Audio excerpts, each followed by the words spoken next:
Hi guys, welcome to session number 3 of Marketing 102. My name is Ankit Khan, and in this video series we are going through the subject of marketing which is relevant for the class 12 student who are going to give their board examination. So when we were studying the product, we understood what are the categories of the product, what are the importance of understanding the product in the marketing mix environment. In today's class, we are going to cover the production terms or the terms which are related to the production decision. So first and foremost, we have the product mix. Now, in this particular topic, we will study that what is a product mix actually. To put it very simply, when a company manufactures a consortium of the product, a complete range of the product, so those range list of all the products or list of all those product range offered by the company becomes the product mix of the company. Now you can look at that product mix in three different ways or three different dimensions. First and foremost, you have the breadth of the product.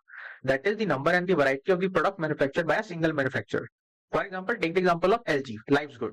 Now, typically, LG manufactures the home appliances, LG manufactures the electronic goods. You can also find LG into some industrial products also. So, a single company, the LG, is manufacturing a great variety of the product and number of product.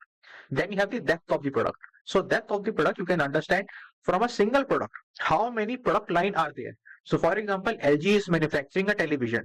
Now, within that television, there is different sizes of television, different features in the television. So, all the assortment, that is the categories or the range of the single product which is manufactured in different sizes or different color or different models, they become the depth of the product. And then you have the consistency. So consistency, you can understand that how a single product line is explored by that organization. So when you are manufacturing a range of the product which are very closely related to each other, or they belong to that same line of product or same line of use or same line of technology, then we call that the product mix is of consistency. So a product mix, that is the list of the product offered by a company, could be explored in the nature of breadth or depth or consistency.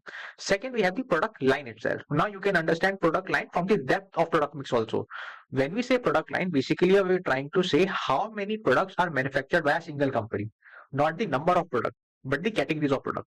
So these products could be common in their function, or they could be common because they are catering to the same group of consumer, or they can be common because they are sold through a same marketing outlet, or they have the same price range. So basically, when we study product line, we are referring to the all the products which are offered by a company.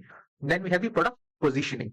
Basically, how do you advertise your product or how do you present your product to your consumer or target consumer? So a manner in which a product is offered to a particular consumer becomes your product positioning.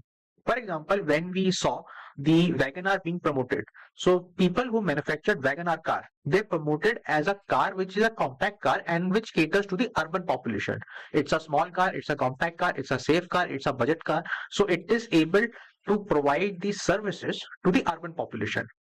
This becomes a product positioning. But sometimes what happens that you need to reposition your product. So that is when you have to take a production decision of product repositioning. So product repositioning is basically when you try to modify a product marketing strategy to make it more attractive.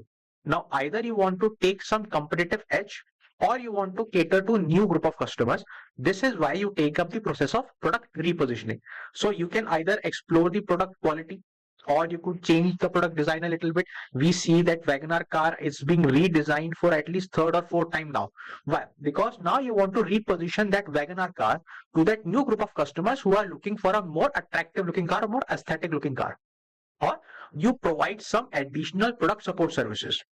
Then you have the product diversification. Now, as the name says, you are diversifying the product. So basically the product expansion, either in the depth or in the width.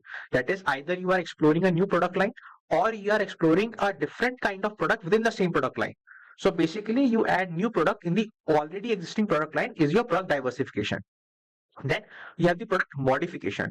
Now, how modification is different from diversification is, first and foremost, modification is done by the seller itself. So why a seller is modifying the product? Maybe because there is a change in the environment.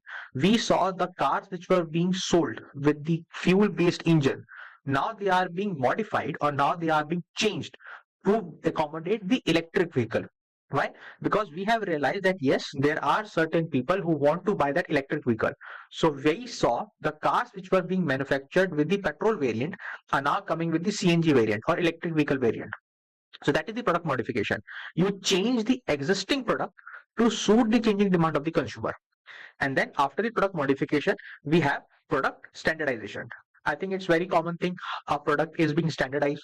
A standardization bring the cost of production to low level. Therefore, the product becomes cheaper in the market.